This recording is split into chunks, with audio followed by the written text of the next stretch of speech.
അയ്യപ്പനുള്ള ഉണർത്തുപാട്ടെഴുതി ശ്രദ്ധേയനായ ചെങ്ങന്നൂർ യോഗേഷ് നമ്പൂതിരിക്ക് പാട്ടനുഭവം പറയാൻ 100 നാവാണ്. ഉറക്കുപാട്ടായ ഹരിവരാസനത്തിന് സമമായി പങ്കജാസനം എന്ന പാട്ടാണ് അയ്യപ്പനുള്ള ഉണർത്തുപാട്ടായി ഇപ്പോൾ ഉപയോഗിക്കുന്നത്.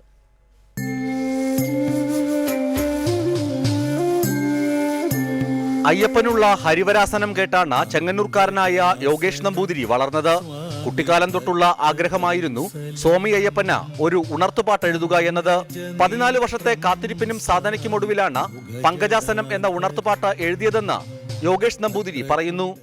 പെട്ടെന്ന് ഒരു ദിവസം തോന്നിയതാണ്, ഭഗവാന് എന്നത്തേക്കുമായി ഒരു കാണിക്ക കൊടുക്കണം എന്നുണ്ടായിരുന്നു.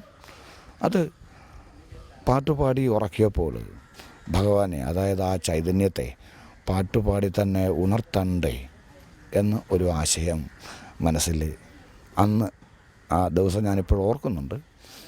അന്നാണ് ഇതാദ്യമായി എൻ്റെ മനസ്സിൽ തോന്നുന്നതും. ഇന്ന് ഇപ്പോൾ നമ്മൾ ശബരിമല കേൾക്കുന്ന ഉണർത്തുപാട്ട് പങ്കജാസനം സ്വാമി എന്ന ഉണർത്തുപാട്ട്, അതിൻ്റെ ആദ്യ വരി അന്നേ ദിവസം അന്ന് രാത്രിയിൽ ഞാൻ എൻ്റെ മനസ്സിൽ കുറിച്ചിടുകയുണ്ടായി. ഹരിവരാസത്തിന് തുല്യമായി 352 അക്ഷരങ്ങൾ കൊണ്ടാണ് ഉണർത്തുപാട്ടും കെട്ടിയുണ്ടാക്കിയിരിക്കുന്നത്. ഹരിവരാസനം യേശുദാസിന്റെ ശബ്ദത്തിൽ സന്നിധാനത്ത് ഉയരുമ്പോൾ ഉണർത്തുപാട്ട് ഗായകൻ പി ജയചന്ദ്രന്റെ ശബ്ദത്തിലാണ് കേൾക്കുക.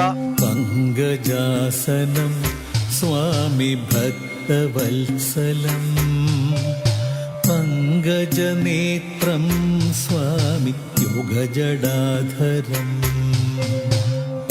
2012 മുഖ്യമന്ത്രി ഉമ്മൻചാണ്ടിയാണ് ഉണർത്തുപാട്ടിന്റെ CD പ്രകാശനം ചെയ്തത്.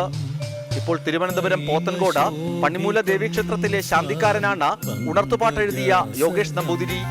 റിപ്പോർട്ടർ, പോത്തൻകോട്.